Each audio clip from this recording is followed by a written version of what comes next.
Hello everyone, and welcome to the 31st Daily Critique, where I'm going to be discussing 5 images by Henri Borius. I'm actually planning to do quite a few critiques today, so prepare to see me in the coming days wearing exactly the same clothes, because I thought I'd get ahead of myself for once. But getting back to these images, Henri has classified himself as very much a beginner photographer, which is refreshing actually, because I think sometimes people do tend to overestimate where they are along that curve, and particularly when they're starting, as I certainly did. That does show in his images that he is a learning photographer, and so I am going to critique them with that in mind, but there's also a lot of varied things for him to work on as well. So we're going to discuss the critique more from a beginner perspective and look at some of those technical aspects as well as the creative, the compositional and editing aspects. So let's get started.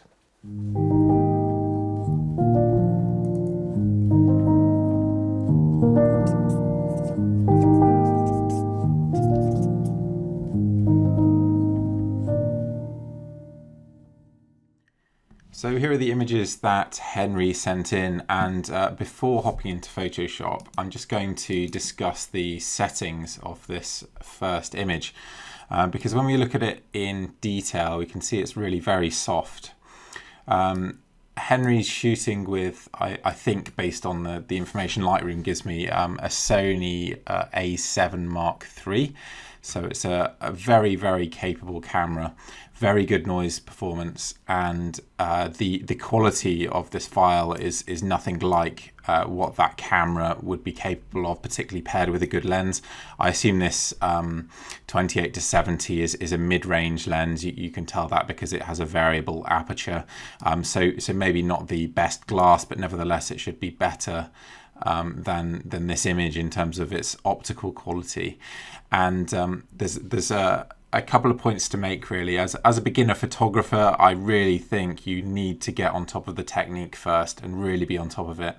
And I think some photographers shy away from that to a degree and get taking photos, which is all well and good. But there comes a point when the technique is a limiting factor, and it starts to influence your creativity because you're constantly worrying about technique rather than the creative aspects of your photography. So understanding the basics in terms of ISO, aperture, shutter speed, and how those three interplay, so that you can wisely choose the optimal settings for any given scenario is really important, and it's not that difficult really, but it can be a little bit confusing at first. So I can only suggest that people who are starting out in photography really focus on that first, and do put the extra time in, read some books and so on, because it's well worth doing, and it will make you more creative in the long run.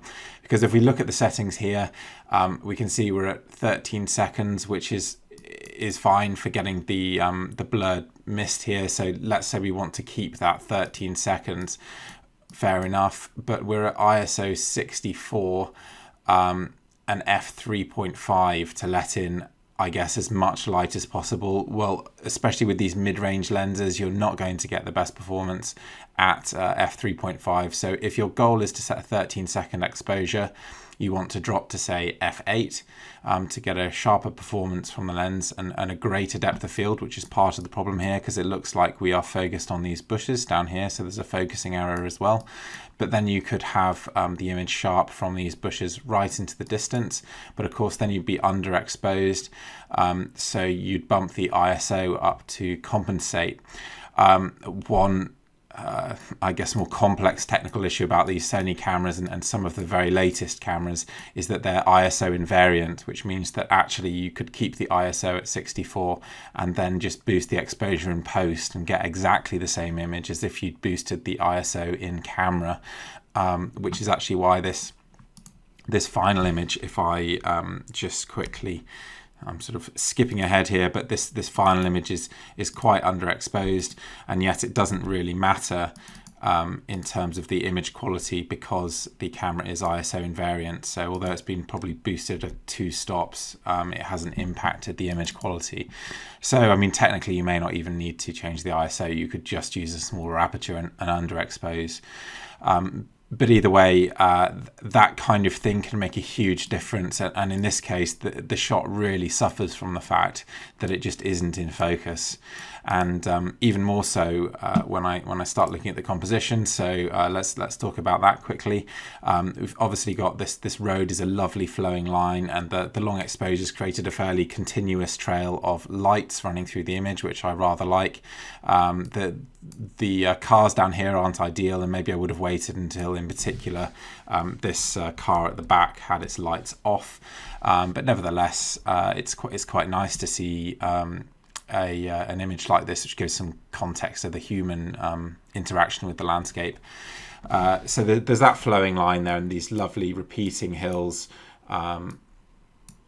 going right into the distance. Nice lighting, actually, very very soft and forgiving, which I quite like. Nice powdery colours, and so it all ties together very nicely. But I'm not sure that the foreground adds anything. I mean, you could sort of just crop there, and I think it would make a cleaner image.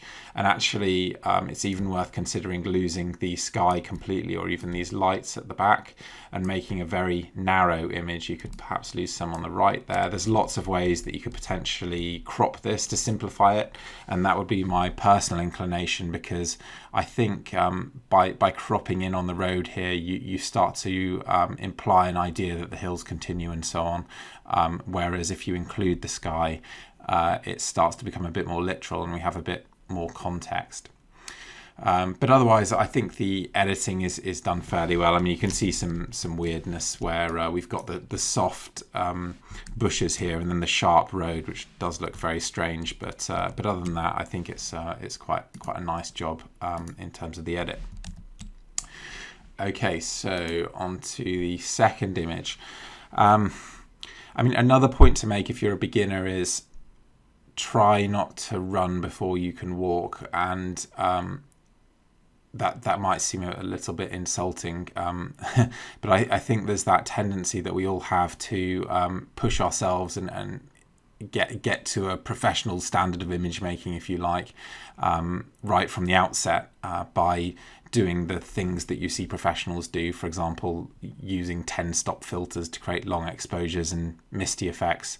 And on the subject of these long exposures and 6 and 10-stop filters and so on, I do hold the belief that many photographers use these as a sort of get out of jail free card, because the long exposure just makes water textures and clouds look really cool and floaty and magical. And they forget that there's a critical aspect that you have to get right first, which is composition.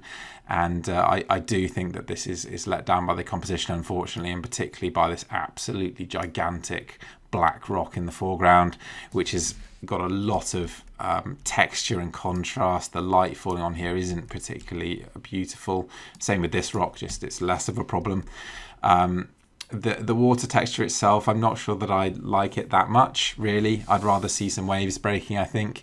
The clouds would probably look better if they had some detail in them, to be honest. And there's a weird colour balance here. So we've got some yellows in the foreground, yellowy green foreground. It almost looks like there's a green colour cast in the foreground portion of the image, but magenta in the top portion of the image.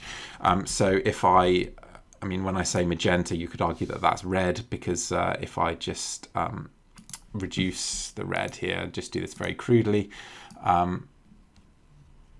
But where do we stop here? Somewhere there. I mean, you can see there's some yellow in there now, so we'd need to take a bit of green out, I think. Yeah, I mean, that's gone really weird. Yeah, it's just a long way off whatever neutral would be. Wrong way around. So yeah, it's a strange colour to the sky there, which could be down to the filter, or it could be down to the editing. In fact, let's try and just cheat and use the white balance tool with the curves here and see what that spits out. I mean, it's just a million miles off, and you struggle to do this without using raw tools, to be honest, and adjusting the white balance there. And then aside from those colour cast issues, there's a bit of a strange contrast effect, because this, well, I'm not sure what the purpose of this structure is exactly, a lighthouse maybe, but it seems to have the same contrast as the foreground rock here, if not more contrast, which visually puts it at the same depth. But of course the rock is much closer, and we can see this increased depth in the background due to the haze. So that kind of looks really weird to me, like it's almost cut out and been pulled forward towards the viewer. So the edit here is perhaps a little bit problematic as well. Unfortunately, I don't have the raw file to have a dig into exactly what's gone on, but I think this would just be much better if it was kept simpler and you looked for foregrounds that fitted together nicely to make a more structured composition. Okay, on to this third image. There's a couple of things that strike me initially. One is that it's a little underexposed. So if we pull up the curves here so that we can see the histogram, you can see there's no white point, and you really do want a white point somewhere. I would suggest that these clouds should be white. So we can do a local adjustment there. I'm holding down the Alt key, and you know, that's just brightening up that top portion of the image. Not much actually, because our initial brightening adjustment did most of that job. There's a strong blue cast to the image, which may be entirely natural, and this orange rock competes with it. So the orange rock really becomes the focal point of the image, but it's not an especially attractive subject.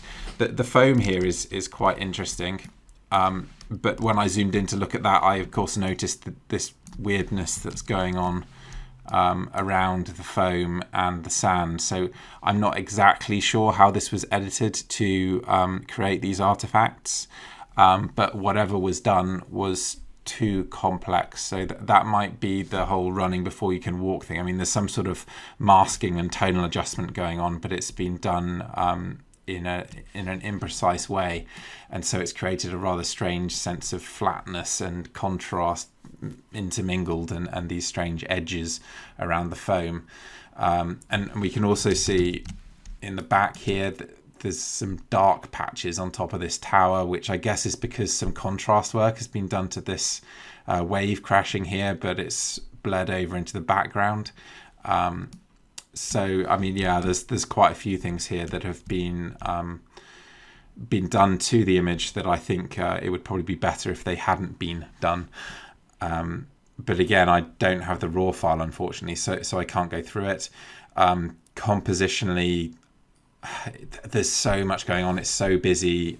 There's nothing that I find particularly attractive about the subject matter, and I think it would take a complete reassessment of the entire approach to make a nice image in this location, because I'm sure it's possible almost anywhere, but I think something simpler would be a good place to start, and maybe with a bit of light.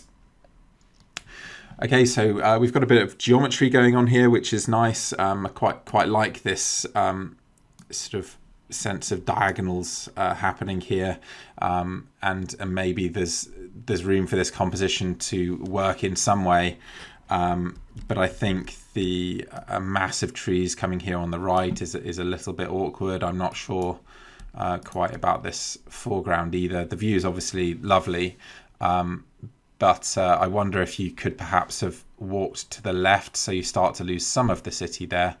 But that might allow you to use this as the foreground, if you like, and then have a cleaner background. So this portion as the background. So if you walk to the left, you might be able to rearrange it in that way, which might make the best of the interesting elements of the photograph. The edit looks good to me, but yeah, I don't know. It doesn't light my world. But then you know, we are talking about a beginner photographer here, and I wouldn't like to show you all my beginner images.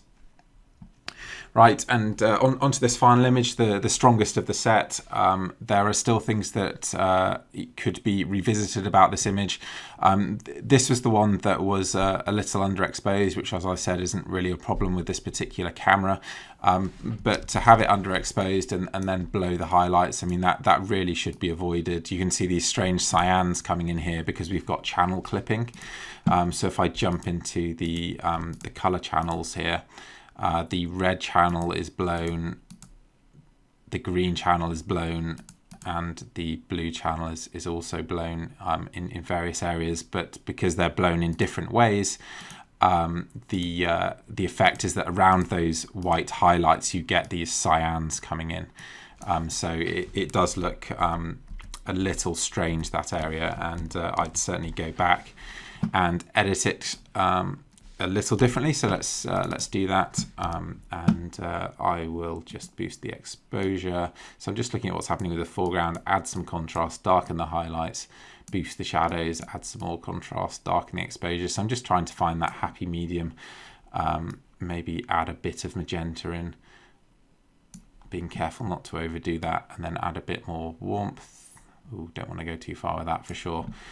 Add a lot more contrast and brighten, and then let's darken the sky. And as you can see, I'm doing this very crudely and very imprecisely, but you get the idea. And you want to keep those highlights at the top there, keep that detail in there so that the eye doesn't get dragged out. So if you need to, you can locally darken those areas. It's interesting that this image needs quite so much contrast, actually, I have to say. Anyway, we probably end up with something like that. Going on to the composition, I actually think, again, it's quite nice to have this human element, the lighthouse, the ship going through there, the container ship, and obviously this roadway or pathway, I guess, for people to walk to the lighthouse. This hill is problematic. It's so dominant, it's so central, and I don't have a good solution for how to deal with that other than perhaps to walk out 30 feet to your right, which I suspect lands you in the ocean. So there may not be a good solution to shooting this location from a compositional standpoint that you haven't already, reached here. This may just be the best compromise, but that is certainly a problem, that big mass just there. So I guess there's a lot to work on there, Henry, but don't be disappointed by my critique or feel like I'm trying to put you down, because like I said, we all start here, and it's good to have things to improve upon as well. I think as photographers get more advanced, they do tend to stagnate somewhat, and it's certainly exciting to be at that stage in your photography where you can progress very rapidly. So my advice to you really would be to get on top of that technical stuff first, really understand it. Try and avoid the advanced processing techniques, at least initially. Get your raw conversion good. So just learn to edit well in Lightroom, for example, and hopefully keep your enthusiasm going, and you will just naturally improve. So thank you very much for sending those in, and particularly because you are a beginner, and because I suspect this is harder for you to do than lots of other people. So thank you very much.